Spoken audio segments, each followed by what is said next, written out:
হাসান মুন্সির পাল্টাপাল্টি আবেদন, শুনানি শুরু আজ।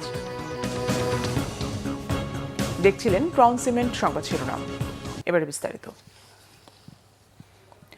বাংলাদেশ জাতীয়তাবাদী দল বিএনপির চেয়ারম্যান হলেন তারেক রহমান। বেগম খালেদা জিয়ার মৃত্যুর পরে তিনি এখন বিএনপির কাণ্ডারি। স্থায়ী কমিটির বৈঠকে সর্বসম্মতিক্রমে বিএনপির চেয়ারম্যানের দায়িত্ব দেয়া হয় তাকে। এদিকে নির্বাচন কমিশনের পরামর্শে রবিবার থেকে উত্তরবঙ্গে তারেক রহমানের 4 দিনের সফর স্থগিত করা হয়েছে। নাবিল জাহাঙ্গীরের রিপোর্ট। স্বদেশ প্রত্যাবর্তনের পর থেকে নিয়মিত বিএনপি চেয়ারপারসনের গুলশান কার্যালয়ে অফিস করছেন তারেক রহমান।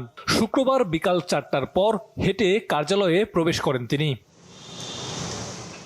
সন্ধ্যার পর থেকেই পূর্ব নির্ধারিত বৈঠকে যোগ দিতে গুলশান কার্যালয়ে আসতে থাকেন দলের স্থায়ী কমিটির সদস্যরা। রাত 9টার পর বিএনপির স্থায়ী কমিটির বৈঠক শুরু হয়। আলোচনা হয় নির্বাচনী কৌশল, দেশের